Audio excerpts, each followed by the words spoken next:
Hello everyone, welcome to our channel playwithcircuit.com. This is the second learning session of the series on 8051 microcontroller, Keel and Proteus. In the previous session, we have discussed about why we should learn 8051 and then how to download Keel, IDE and Proteus software. If you want to watch the last video, then the link is given in the description. In this session, we will learn about GPIO of 8051, its coding in Keel, and its simulation in Proteus. But before that, let's learn about some of the basic features of the 8051 microcontroller. As you can see on the screen, there is a basic block diagram of 8051 microcontroller is shown. So, microcontroller consists of RAM, timer, ROM, CPU, serial COM port, and input-output ports. So what is CPU? It's the brain of 8051 microcontroller, and it does arithmetic and logical calculation based on the program which it reads from its memory. So here memory refers to the ROM. So in that ROM part, the code we write for 8051 microcontroller is stored. RAM is also a memory of 8051 microcontroller which is used to store the temporary data. For example, some of the data which is calculated and which is used only for that program. So that data is stored in that RAM. So there are timers and input output ports also. Here is the timer and there are input output ports.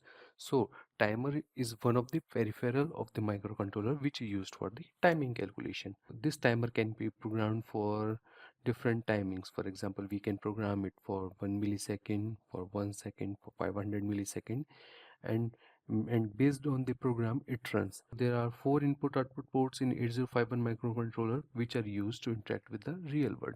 One input output ports consist of 8 pins, so there are 32 pins which we can program to interact with the real world. It's the serial COM port. Serial COM port is a peripheral of 8051 microcontroller which is used to communicate with other microcontrollers, as well as we can connect it to our personal computer or laptop. RAM, timer, ROM, CPU, serial COM port and input output ports. They will only work only when program is stored in the memory of microcontroller. So program is stored in ROM. What is a program? Program is a set of instruction which can be written in assembly language of 8051 or we can write in C language. Now whether it's 8051 assembly language program or C language program, in the end it is converted into the hex code which can be understood by the microcontroller. The program is stored in the ROM of microcontroller and that program is read by the CPU.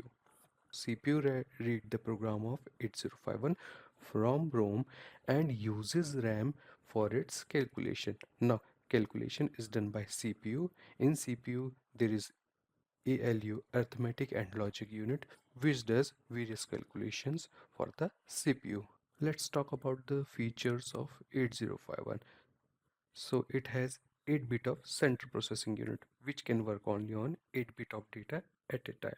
It has 4 KB of programmable space which we can also refer to as ROM. It has 128 bytes of RAM.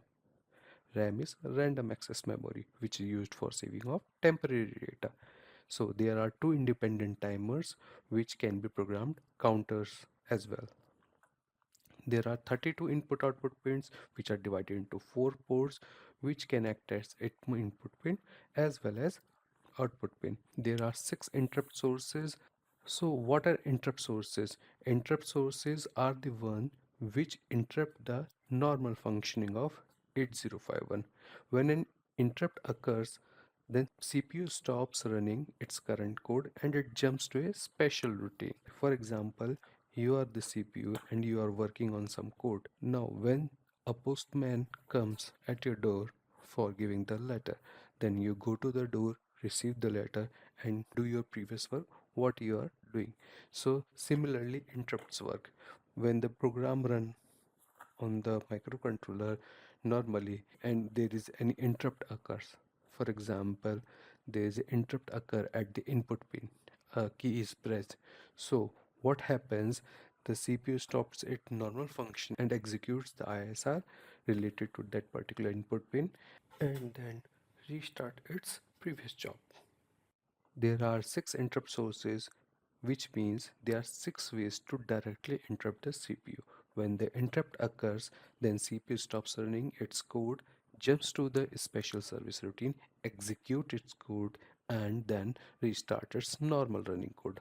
All the functions is controlled by a interrupt controller. A typical 8051 have only one serial port which can be used to communicate with personal computers and laptop. So here is the architecture of 8051. We can see there is a serial COM port, input output port, bus controller. So there are 3 types of bus: address bus, data bus, and control bus. Let's discuss about address bus. Address bus is the one that is shown in the green color. So CPU uses address bus to send the address of memory location or port which it's want to access. Data bus is used to send the data to and fro from the CPU, from CPU to the peripherals, from peripherals to the CPU. And control bus is used to send the control signal, of which of all the buses, address bus is the unidirectional from CPU to the peripherals or memory. Data bus and control bus, they are bidirectional from CPU to the peripherals and from peripherals to the CPU. Let's understand the working of all 3 bus with the help of one example. For example, there is a set of instruction to retrieve data from the port 0 of microcontroller. Now, what's written in the program is that we need to access 1 byte of data from port 0 to the CPU. First, what CPU does, it's put the address of port 0 on the address bus, then it apply control signal read to read data from port 0 to the CPU. Now, after that instruction, the data which is present in port 0 comes on data bus. Then CPU reads that data and save in the memory or whatever the program wants to do. Now we have discussed about serial COM ports, IO ports, and bus controller. Bus controller is the one that controls different type of buses. There is on-chip RAM. We have discussed RAM is used for saving the temporary data, timer 0, timer 1, and on-chip ROM for saving the code. We have also discussed about the interrupt controller, the various interrupts. For example, there are 6 interrupts. First interrupts come to the interrupt controller. After that processing of interrupts, CPU does its work. What happens when one interrupts occur or what happens when another interrupts occur, that work is done by CPU based on the ISR. ISR is interrupt service routine. They runs when a particular interrupt occurs. And clock controller.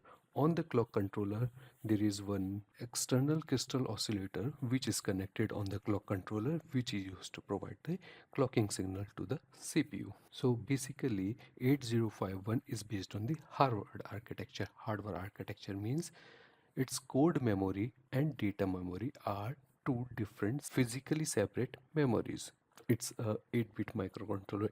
It means all the registers in the 8051 are of 8 bits except program counter and data pointer. Now it has 8 bits of data bus, general purpose registers, program status word, stack pointer, special function register, for example accumulator, register B. It has 16 bits of program counter and data pointer.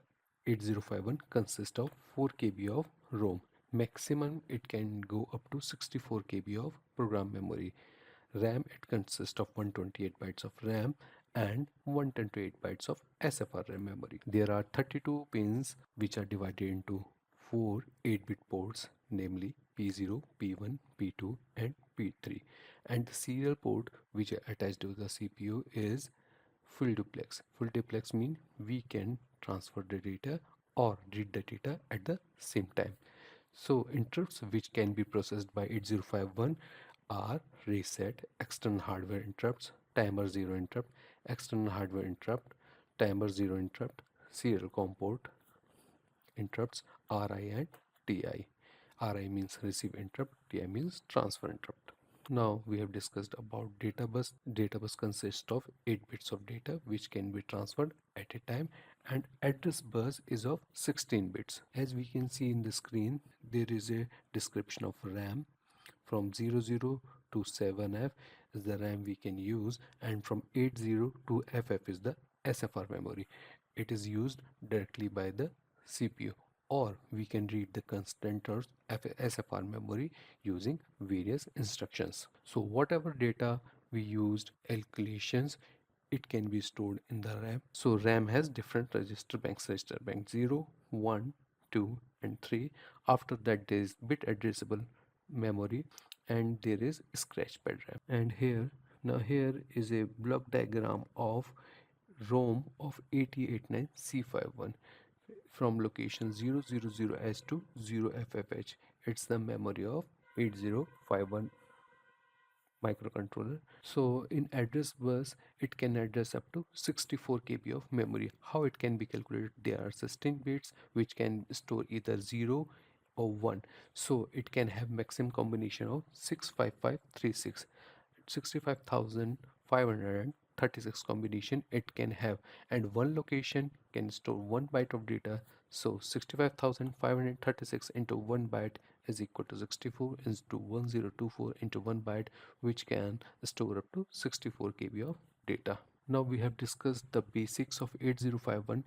Let's discuss some of the basics of GPIO of 8051, because in this learning session we will learn about functioning of 8051 GPIO. We will do a code exercise related to 8051, as well as we will see the simulation of 8051 in Proteus software. So here is the pin diagram for 8051. 8051 consists of 40 pins.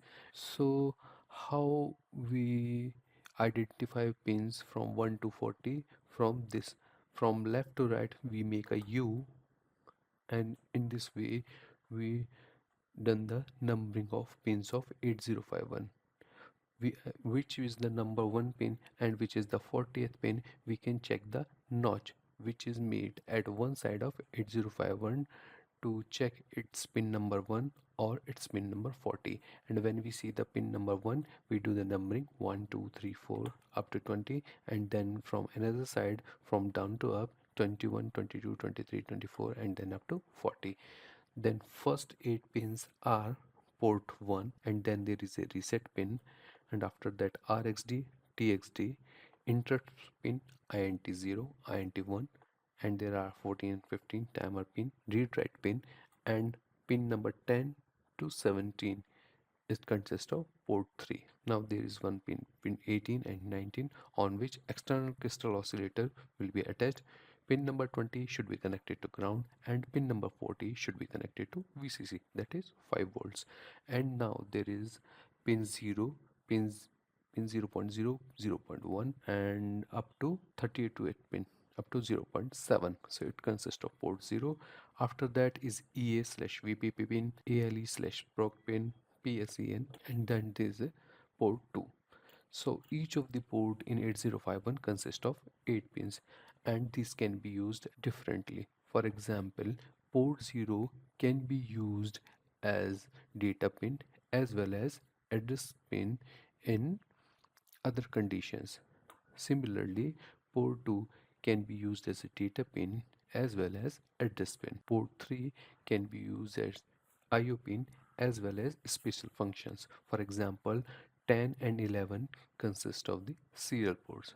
So when we program 10 and 11 pin in such a way and configure it to work as a RX pin and TX pin of serial COM port, on the 10th pin we receive the data, on the 11th pin we send the data. Similarly, pin 12, 13, 14, 15, 16, 17 have different functionalities other than general purpose input output, which can be configured using C program code. In the later section we will discuss about all these pins and how to program this. And we can see on the right hand side, it's this pin is AD0, AD1, AD2, AD3 and this AD7, and this is A0, A9, A10, A11, A15. all those pins. So when 8051 want to communicate with the external memory, so all these 16 pins are used to transfer the address, and port 0 is used to transfer the data. Now here is some of the theory of 8051. All the ports in 8051 upon reset are configured at input port, and when the first 0 is written on the port, it becomes an output port. To reconfigure it as an input port, one must be sent to that port, and to use any of these ports as input and output, it must be programmed. Now we will execute these points with the help of C code. 8051 consists of different ports which have different internal structure. So pin 0 can be used with external pull-up. So we have an external pull-up of 10K on each of the pin of port 0. So internal port 0 consists of open drain configuration. It means it doesn't have internal pull-up inside. To use port 0, we have make an external pull-up configuration. After using this configuration, we can use port 0. Otherwise, we cannot use port 0. On the left hand side, you can see pin number 18 and pin number 19. This is the external hardware configuration of 8051. Here the crystal oscillator attached, and here the C1 and C2 are the passive components which should be connected with external crystal oscillator to work accordingly. And there is a capacitor C3 which is connected between RST pin, and this is the power, and this is the ground pin, and this pin is the reset switch. All this configuration is important to work 8051. So this type of configuration is important to understand because this is important to run the 8051 controller. There are various hardware configuration which can be learned, but this is one of the most important configuration which must be used while using hardware connection with 8051. So we have learned about the special functions of port 3, and we have learned about dual role of port 0 and port 2. So we are talking about this. They have dual role. One is input output, as well as they are used for connection with external memory. So port 0 is also designated as AD0 and AD7, which is used to send both address as well as data. But port 2, which can be designated as A8 to A15, indicates as dual function. When connected 8051 to an external memory, port 0 provides both address and data, and port 2 must be used along with port 0 to provide this 16-bit address when we are going to connect it to the external memory, and port 0 will provide the lower address bits, and port 2 will provide higher address bits, which is here, and it is the lower address. A2 to A7 will be provided by port 0, and A8 to 815 will be provided by the port 2, and the data, which consists of only 8 bit, is only provided by the port 0. So we have also discussed about the hardware connection of 8051. Now reset pin is an input pin which is active high. Active high means normally it is low. When high input pulse is applied on the reset pin of 8051, it resets. Our configuration we have seen is the power on reset. When 8051 is turned on, then it automatically reset itself, and when this reset button is pushed, 8051 reset, because when this button is pushed, 5 volt from this path goes to the reset pin.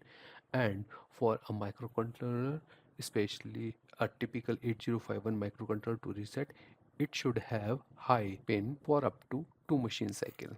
Now this is all we need to discuss about 8051.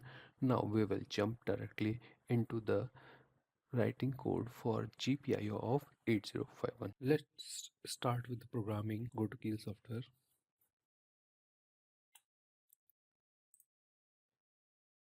Now the previous program opens and it's in the examples. Go to the project, go to the new microvision project. Now we need to create a project. I have a path. I need to make a project at this path and give this program name as GPIO programming.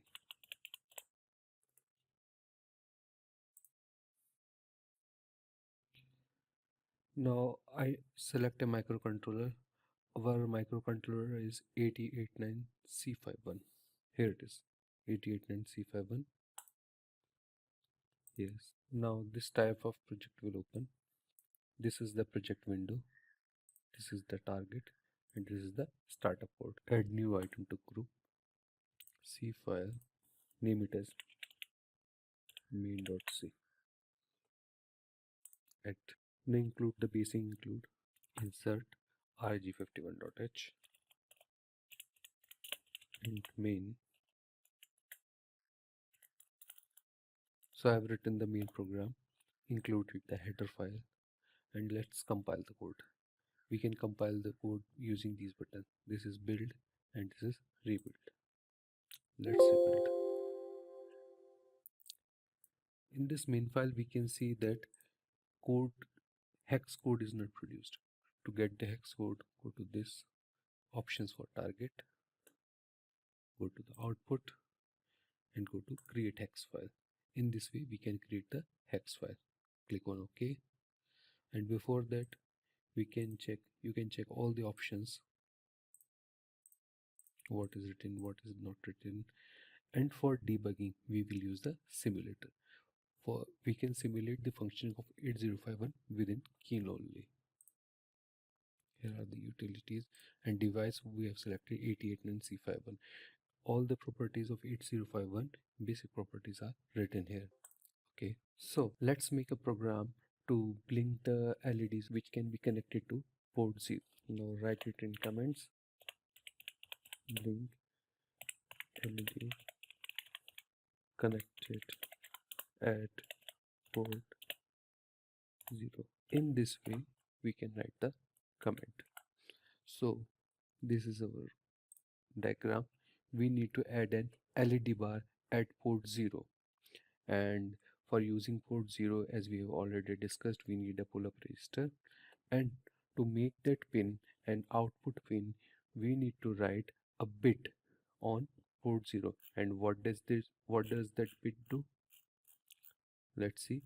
All the ports upon reset are configured as input port. When the first 0 is written to the port, it becomes an output port. So let's write our program as define LED port. It's P0. Now LED underscore port is equal to 0.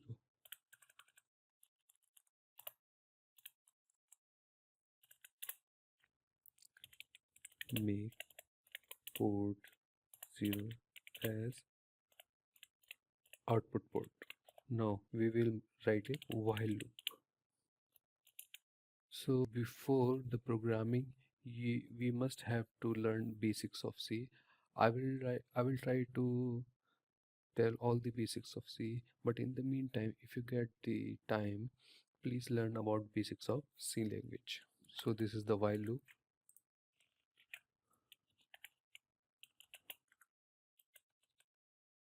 It means turn on LED, give some delay,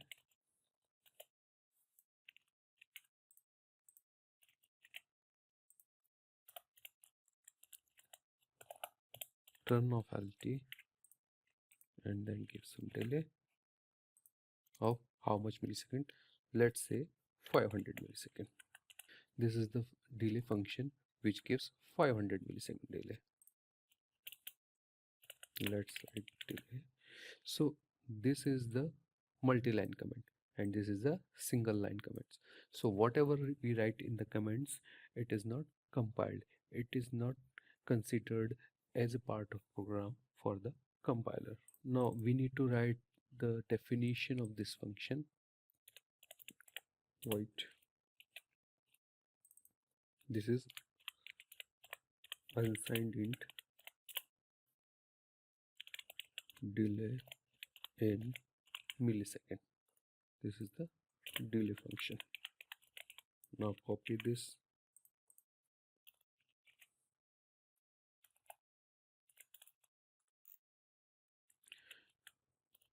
Now we are going to delay in milliseconds. So now let's write the definition of delay function. Unsigned int I for I is equal to 0, I is less than 127, I plus plus.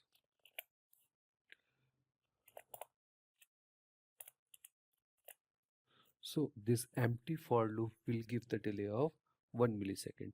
Now this is the variable data. For that we need to write another loop for j is equal to 0, j is less than.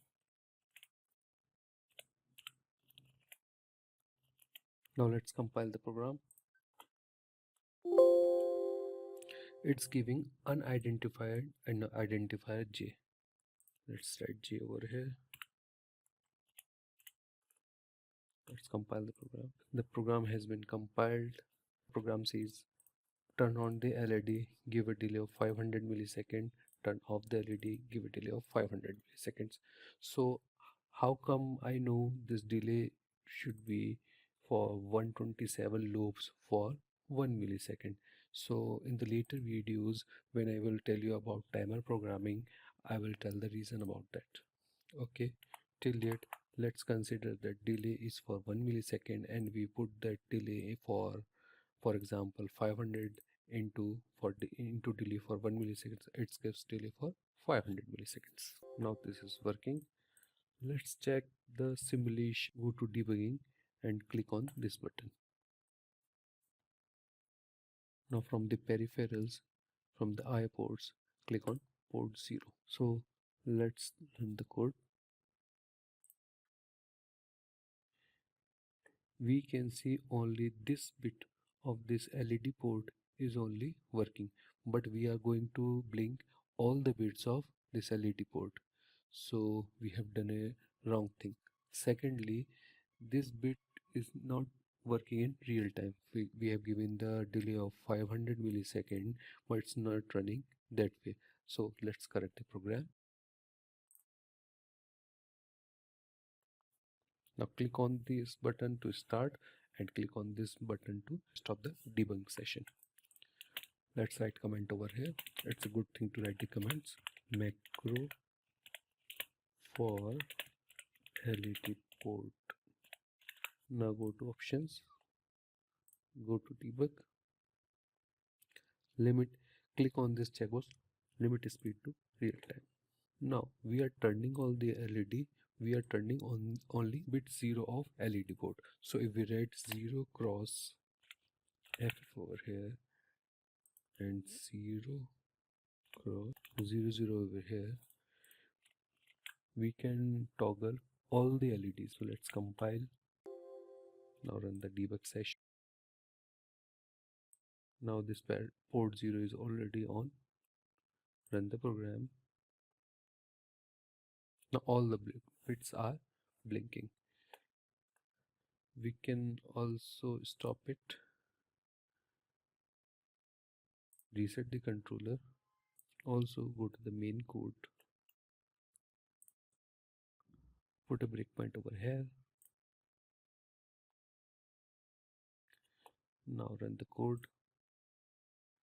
Now it's here. Now initially port 0 is output port. The code stops at first line of while loop. When we run the using stepping, go to step over. Now all the bits of LEDs are on. Now all the bits of LED of port are 0. Now all the bits are 1. All the bits are 0 after giving the sufficient delay. So this is how the basic debugging can be done. Which part is turning on the LED and which part is turning off the LED. So here I am referring the port pins as LED pins because in the simulation and I am going to use these pins of the port as LED pins. Now stop the debugging session. Now for simulation we will use Proteus software. So in this video we will discuss about one basic problem which every beginner faces with Proteus: no library found issue. So uh, I would like to show you what the problem is.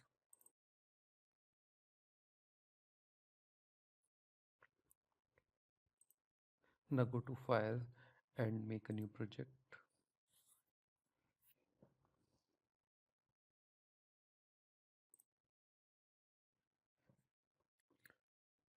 Next.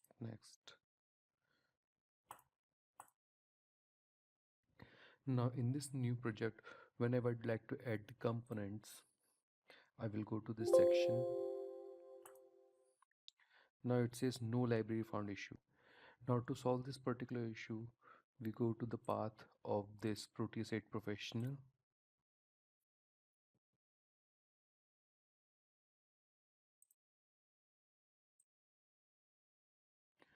Now this is the path of our shortcut. Copy this path.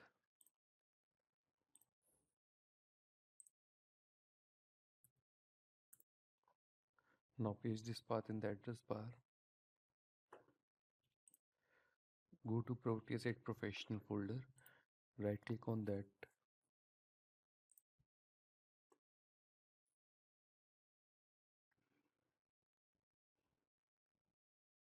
Go to security. Go to edit.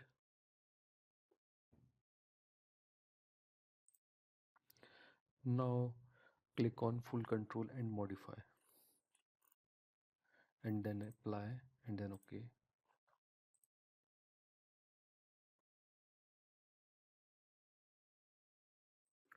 Now click on OK. Now after getting the read-write permissions of the Proteus libraries, click on the Proteus icon and go to properties. And in the properties, go to compatibility. Click on change settings for all users here. And now click run this program as an administrator. Click apply. OK. OK. Now open your Proteus.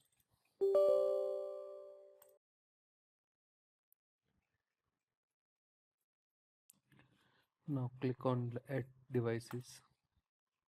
Now your Proteus is ready to go. Once the no library found issue has been resolved, open a new project in Proteus.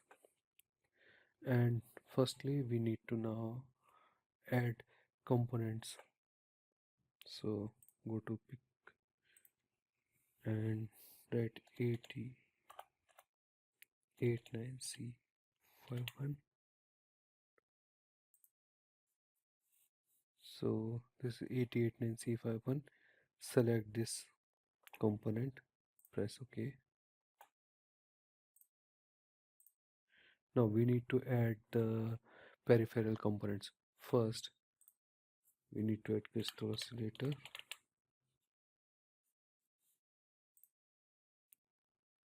Okay, edit.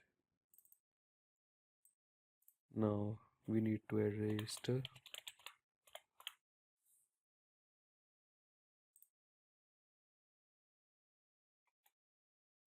Go to this and add a 10k resistor 0.6 watt. Here all the components are being added. We need capacitor,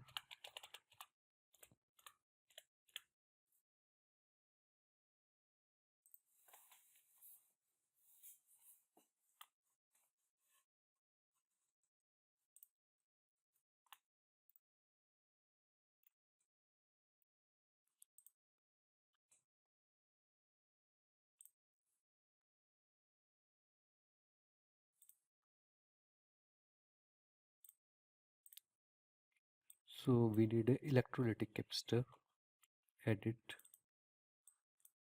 Also we need network resistor,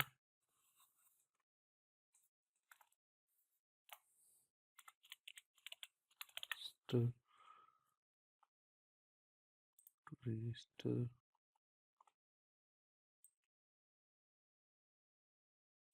widget, we need register network. So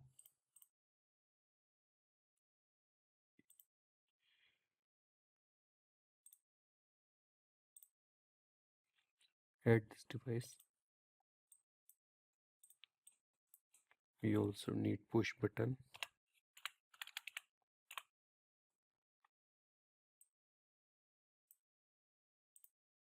Use this button by double clicking. So we are adding all the components by double clicking on this line. Okay.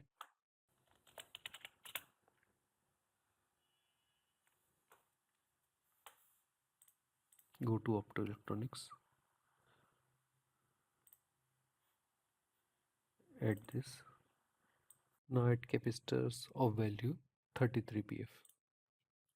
So these are ceramic capacitor of 33 p value.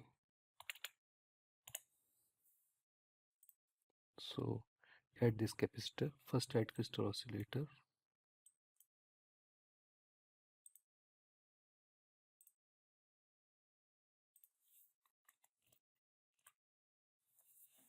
Now use control and your mouse roller. We can zoom in and zoom out. Okay. Rotate clockwise. Now click on 19 and then click on 1. Similarly click on 18, drag and then click on 2. Now add capacitors.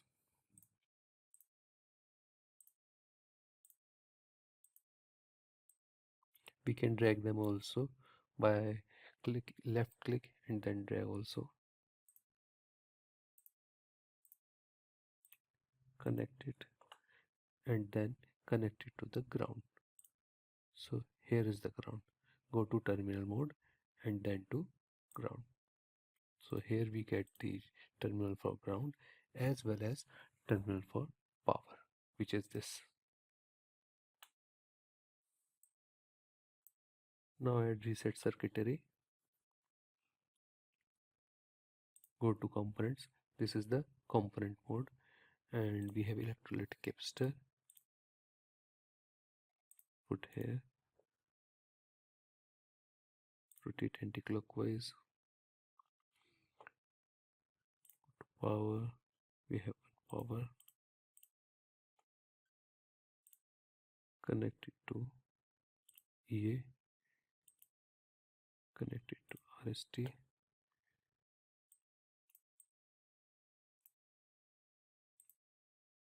Now reset, connect it to ground and connect all capacitor, both the capacitor with ground.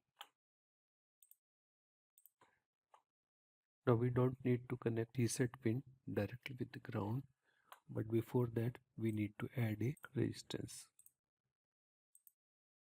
So delete this wire, connect it and then connect it to ground. So add one button. Here's this button. Now we need to change the value of this resistance and this capacitor. This its value should be. Now how we open this edit?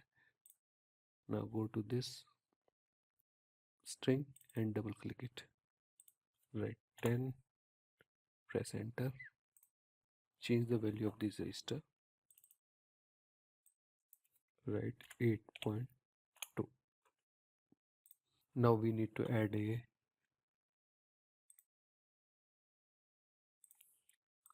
network resistor over here. Rotate it. Now LED over here.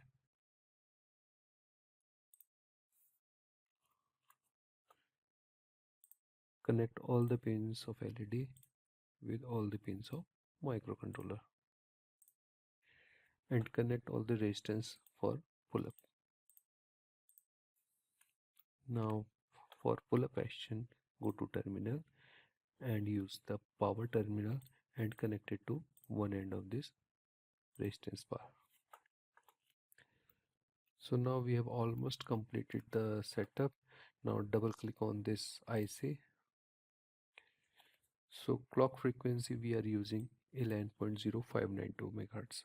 So go to clock frequency, write 11.0592. Now we need to add the hex file. We need to add the path of hex file over here. To get the path of hex file, we go to this project, and on the top of the project we get the path of our project file. Now go to this path. So here is the project path. Go to object, and this is the hex file. Copy this path,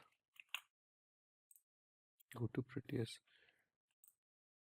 Now paste this path over here, click enter, and then add this file.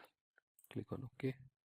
After connecting all the peripherals and adding the code, let's start the simulation.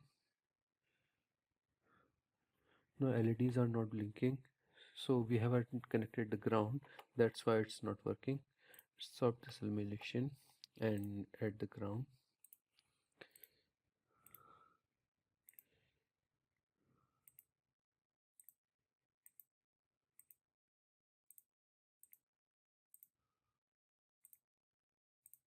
I started. It's not even working now. Let's check it by adding a voltage probe.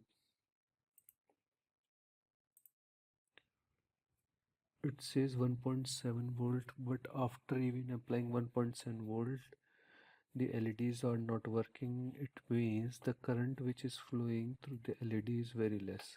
So let's change the resistance of this resistor strip.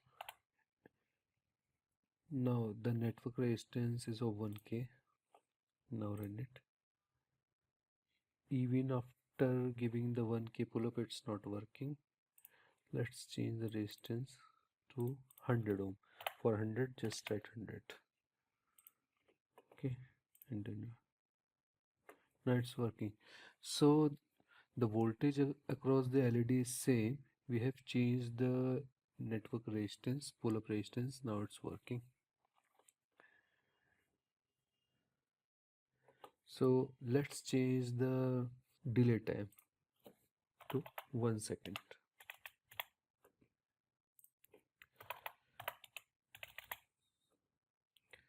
Compile it. Now hex file is created. Stop it. Now updated hex file. It will use updated hex file. Now run it.